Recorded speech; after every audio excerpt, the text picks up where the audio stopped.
विराजे सिंह सवारी, कोई गरुड़ सवारी, कोई विराजे सिंह सवारी। भोले बाबा को भूला दिया पवन के संग, बजी नाच रहे पर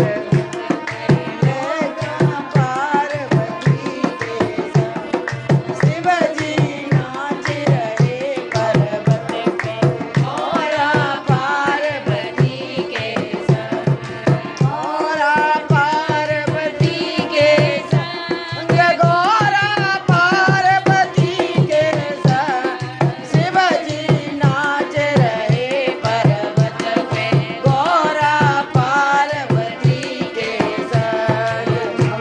शिवाय ओम नमः शिवाय, ओम नमः शिवाय, ओम नमः शिवाय, ओम नमः शिवाय, ओम नमः शिवाय, ओम नमः शिवाय, ओम नमः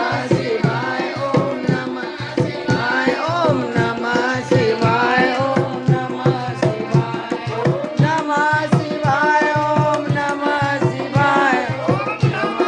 शिवाय, ओम नमः शिवाय, ओम नमः शिवाय, ओम नमः शिवाय, ओम नमः शिवाय, ओम नमः शिवाय, माताओं बहनों, एक बार फिर शिव पुराण की पूरी कथा आपको बताई देती है। इसमें क्या है? इसमें 7 संहिताएं हैं। पहली विद्येश्वर संहिता, दूसरी रुद्र संहिता, तीसरी शतरुद्र संहिता, चौथी कोट रुद्र संहिता, 5वीं उमा संहिता, 6ठी कैलाश संहिता और 7वीं वायवी संहिता।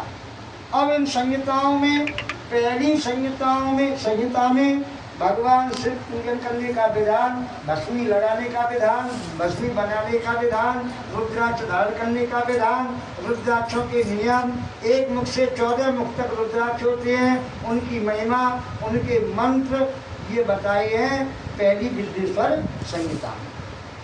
दूसरी रुद्र संहिता में जिसमें सृष्टि खंड आता है, जैसे सृष्टि उत्पन्न हुई, फिर सती खंड, सती का विवाह, फिर पार्वती खंड जिसमें पार्वती के जन्म कर्म और विवाह की कथा, उसके बाद कुमार खंड जिसमें गणेश और उनके जन्म की कथा, उसके बाद युद्ध खंड जिसमें अनेकानेक दैत्यों से युद्ध किया, ये कथानक है दूसरी रुद्र संहिता।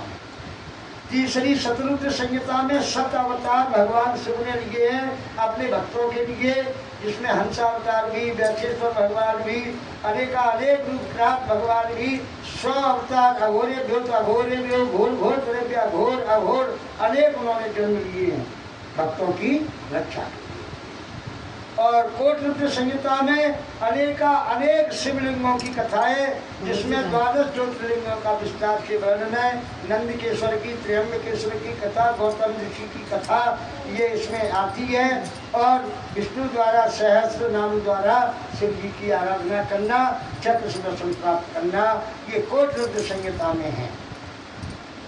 तो इसके बाद उमा संहिता में अनेक नरकों का वर्णन, वो नरकों किस तरह से प्राप्त होती है, कौन कौन से पाप से होती है, और पापी लोग दूसरे जन्म में क्या क्या चिन्ह लेके आते हैं।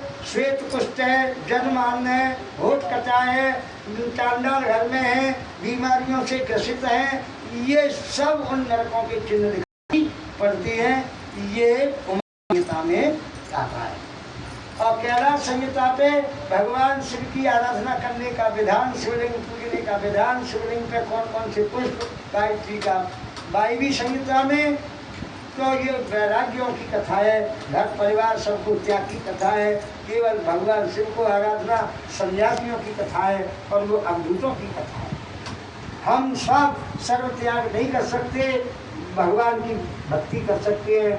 और तो काम बड़े बड़े कठिन हैं, जो कि 6 चक्रों का चिंतन करना, माताओं वो तुमसे नहीं बन पाएगा। मूलाधार चक्र, स्वादिष्ठान चक्र, अनाहत चक्र, मणिपूरक चक्र, आज्ञा चक्र और ब्रह्मरंध्र, ये 6 चक्रों में प्राणवायु जो हमारी श्वास प्रश्वास से ही पूरा।